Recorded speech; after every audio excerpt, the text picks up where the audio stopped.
حیدرآباد میں تشدد کا شکار گدھا کراچی کے شیلٹر ہوم میں دم توڑ گیا۔ شیلٹر ہوم CDRS بنجی نے سوشل میڈیا پلیٹ فارم پر گدھے کے دم توڑنے کی پوسٹ شیئر کر دی۔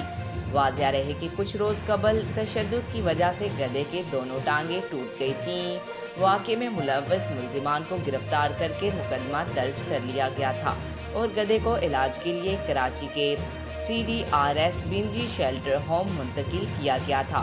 یاد رہے کہ اس سے قبل جانوروں کے ساتھ ظلم و جبر کے 2 واقعات بھی چند روز قبل سامنے آئے تھے۔ ایک واقعہ سانگھڑ میں پیش آیا تھا جہاں ایک شخص نے کھیتوں میں داخل ہونے پر اونٹنی کی ٹانگیں ہی کاٹ دی تھیں۔ دوسرے واقعے میں راولپنڈی کے تھانہ رواد کی حدود میں گندم کی کٹائی کے بعد پانی پینے کے لیے آزاد چھوڑی گئی گدھی کے علاقے کی بااثر شخصیت نے کان کاٹ دیے تھے۔ آج تک کے لیے اتنا ہی۔ مزید ایسی معلوماتی ویڈیو دیکھنے کے لیے ہمارے چینل کو سبسکرائب کریں۔